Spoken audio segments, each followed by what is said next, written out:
শমশেরগঞ্জের কামালপুরে গঙ্গা ভাঙন, আতঙ্কে বাসিন্দারা। ফের গঙ্গা ভাঙনের কবলে পড়েছে শমশেরগঞ্জের কামালপুর এলাকা। গত কয়েকদিন ধরে, বিশেষ করে ঈদের দুদিন আগে রাত থেকে প্রায় 400 মিটার এলাকা জুড়ে গঙ্গার ধস নেমেছে। এতে এলাকাবাসীর মধ্যে চরম আতঙ্ক ছড়িয়ে পড়েছে। গঙ্গার মাত্র 10 ফুট দূরে অবস্থিত কামালপুর স্বাস্থ্যকেন্দ্র, 40 ফুট দূরে কামালপুর বড় মসজিদ এবং কামালপুর প্রাথমিক বিদ্যালয়। এই স্কুলটিতে বহু ছাত্রছাত্রী পড়াশোনা করে এবং স্থানীয়দের আশঙ্কা, যদি ভাঙন অব্যাহত থাকে তবে এই প্রতিষ্ঠানগুলো গঙ্গার গর্ভে বিলীন হয়ে যেতে পারে। কামালপুর পশ্চিমপাড় এলাকায় কয়েক বছর আগে অনেকের ঘরবাড়ি তলিয়ে গিয়েছিল। তারা কোনো রকমে বাগানে বসবাস করছে এখন। গঙ্গা ভাঙন কবলিত এলাকার বাসিন্দা, পেশায় শিক্ষক এনামুল সিদ্দিক জানান, তার বাড়ি মাত্র 15 থেকে 20 ফুট দূরে রয়েছে গঙ্গা থেকে। রাত আসলেই চোখের ঘুম উড়ে যায়। ঈদের আগের দিন থেকেই ধস নামতে শুরু করেছে। আমরা আতঙ্কের মধ্যে রয়েছি। সরকার দ্রুত ব্যবস্থা না নিলে আমরা আমাদের গ্রাম হারিয়ে ফেলব। কামালপুরের অধিকাংশ বাসিন্দা দিনমজুর, যারা বিড়ি বাঁধার মতো ছোটখাটো কাজ করে জীবিকা নির্বাহ করেন। কয়েক মাস আগেই শিবনগর গঙ্গা ঘাটেও বড় ধরনের ভাঙনের ঘটনা ঘটেছিল। এবার সেই ধাক্কা পৌঁছেছে কামালপুরে। শমশেরগঞ্জ ব্লক গঙ্গা ভাঙনের জন্য কুখ্যাত এবং প্রতি বছরই বর্ষার আগে ও পরে এখানকার নদী বাঁধ ও বসতিগুলো হুমকির মুখে পড়ে। কিছুদিন আগে এলাকায় বালির বস্তা ফেলে ক্ষতিগ্রস্ত স্থানগুলো রক্ষার চেষ্টা করা হয়েছিল। তবে গঙ্গার জল কমতেই ফের ভাঙন শুরু হয়েছে।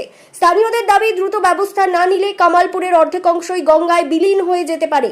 এলাকাবাসীরা সরকারের কাছে স্থায়ী সমাধানের দাবি জানিয়েছেন, যাতে প্রতিবার নতুন করে বিপর্যয়ের সম্মুখীন হতে না হয়। গঙ্গা ভাঙনের হাত থেকে কামালপুর গ্রামকে রক্ষা করতে হলে প্রশাসনকে দ্রুত কার্যকর ব্যবস্থা নিতে হবে। শুধু অস্থায়ী সমাধান নয়, দীর্ঘমেয়াদী পরিকল্পনার মাধ্যমে গঙ্গা ভাঙন রোধের জন্য কার্যকর বাঁধ ও প্রতিরোধমূলক ব্যবস্থা গ্রহণ করাই একমাত্র উপায়।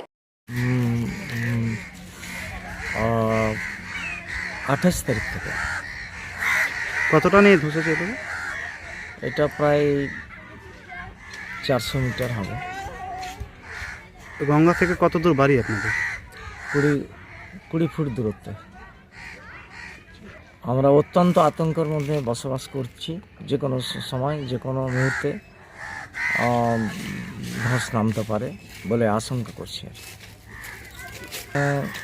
মসজিদ, বড় মসজিদ, জুম্মা মসজিদ, তারপরে স্বাস্থ্যকেন্দ্র, প্রাইমারি স্কুল এবং বসত বাড়ি রয়েছে। কাজ তো হয়েছিল এর আগে? কাজ হয়েছিল, খুব সুন্দরভাবে কাজ হয়েছিল, কিন্তু হঠাৎই এখানে বিরাট বড় ধস নেমে গেল। কি চাইছেন এখন আপনারা? আমরা চাইছি যে তাড়াতাড়ি রিপেয়ারের ব্যবস্থা হোক, যাতে আমাদের এই জায়গাটা রক্ষা পায়, গ্রামবাসীরা রক্ষা পায়।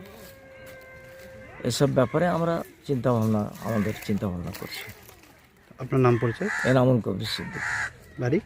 কামালপুর। ভাঙন এলাকায়? হ্যাঁ, ভাঙনের পাশেই? হ্যাঁ, ভাঙনের পাশে, আমার বাড়ির পাশে ভাঙন।